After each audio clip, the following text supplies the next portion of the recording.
Life inevitably teaches us that people enter and exit our world, some in brief, passing moments, others leaving deep, lasting imprints.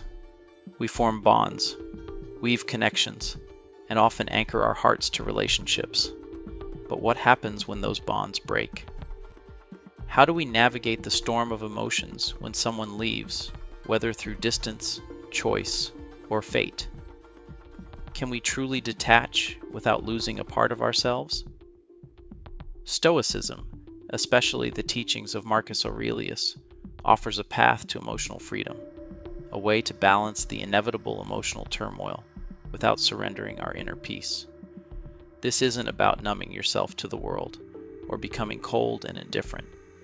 Instead, it's about learning to regain control of our emotional state, not by avoiding pain, but by embracing it with clarity and strength.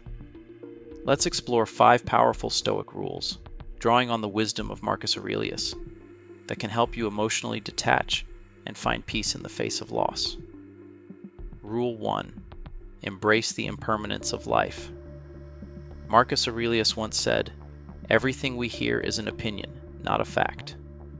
Everything we see is a perspective, not the truth." At the heart of emotional detachment is the understanding that nothing in life lasts forever.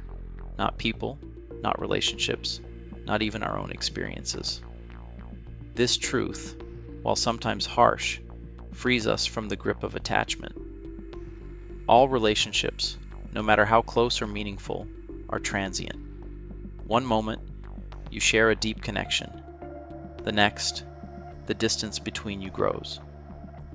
We hold on to these relationships like they're permanent, and when they fade, we are left reeling. But when we embrace impermanence, we shift our perspective. Instead of trying to hold on, we learn to let go. I once had a friendship that spanned a decade. We shared everything: our hopes, our fears, our dreams. But over time, the emotional connection began to slip away. I clung to the idea of what the friendship had been, but when I finally accepted its end, I felt an incredible weight lift from my heart. Marcus Aurelius would have said that when we accept the transience of life, we suffer less when it inevitably changes. Rule 2. Master your emotions through rational thought. Emotions often feel uncontrollable: pain, anger, sadness, when we're attached to someone. We naturally react to these emotions, but what if we could respond differently? The Stoics, especially Marcus Aurelius, believed that emotions do not control us. Our thoughts do. When emotions rise, we often react based on our beliefs, not facts. Instead of being slaves to our emotions, we can choose our thoughts and reshape our emotional responses. Take a breakup, for instance. We replay every moment, asking ourselves why it happened, why they moved on, and why we didn't see it coming. The Stoic way is to shift focus. What are the facts? Can we control how they feel? Number. But we can control how we think and respond. I remember once spending an entire night stewing in worry after sending a heartfelt message to a friend, only to be met with silence. I imagined the worst, that I'd said something wrong, or that they didn't care about me anymore. But when I calmed myself and examined the situation rationally, I realized the truth. They were just busy. The emotional storm I created in my mind was born from my own thoughts, not reality. When we challenge our emotional reactions with rational thought, we regain control of our peace. Rule 3. Practice negative visualization. At first, negative visualization might seem morbid. Why would you want to imagine losing something you care about? Yet this Stoic practice can actually provide emotional freedom. By mentally preparing ourselves for loss, we soften the blow when it comes. Marcus Aurelius advised us not to disturb ourselves by imagining the worst in every moment, but to prepare our minds for inevitable hardships.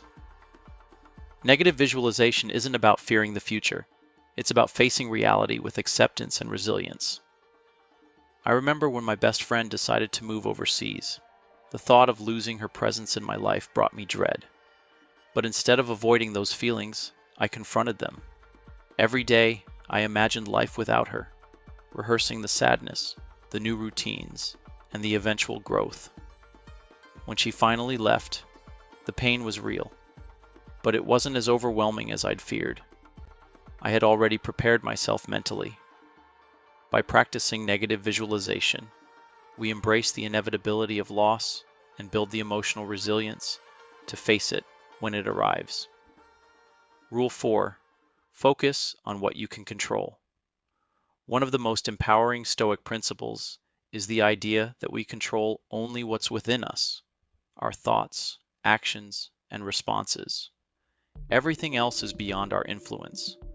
When it comes to emotionally detaching from someone, this principle becomes a lifeline. Often, the pain we feel in relationships stems from our desire to control things we cannot, how someone feels about us, their behavior, or their decisions. But we cannot control others. What we can control is how we choose to react. I once poured countless hours and energy into a relationship, trying to fix things, making grand gestures, and attempting to keep everything together. But no matter how much I gave, it felt like I was always falling short. The more I tried to control the outcome, the more I suffered. Only when I began focusing on what I could control, my own thoughts and emotional state, did I find peace. The true art of emotional detachment lies in releasing the need to control others and embracing the freedom that comes from focusing on yourself. Rule 5. Reflect on the bigger picture. In the midst of emotional turbulence, it's easy to lose sight of the larger perspective. Marcus Aurelius often reminded us that our troubles are mere fleeting moments in the vast expanse of time. Reflecting on the bigger picture helps us detach emotionally because we realize that this pain, while real, is just one chapter in our broader journey. When we're deeply invested in a relationship or experience, it's hard to see beyond the immediate emotional chaos. But by zooming out and considering the grander narrative of our lives, we gain clarity. The person or event we're emotionally fixated on is just one part of a much larger story.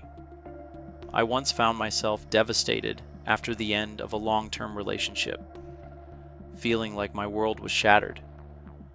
But over time, I took a step back and reflected on the bigger picture. That person, while important, wasn't the defining force of my life. Life kept moving forward, and I moved with it. By reminding ourselves that everything is temporary and life is an ongoing journey, we release the hold emotions have over us.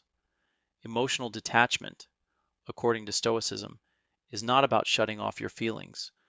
It's about recognizing that you are not defined by them. It's about taking back control of your emotional state and finding peace, no matter what life throws your way. Through the timeless wisdom of Marcus Aurelius, we can navigate the complexities of relationships, loss, and change with resilience and clarity. The true strength lies in our ability to detach, not from life, but from the illusion that we must control every part of it to find happiness. As you move through life, remember, you have the power to control how you respond, to let go of what no longer serves you, and to find peace in the impermanence of it all.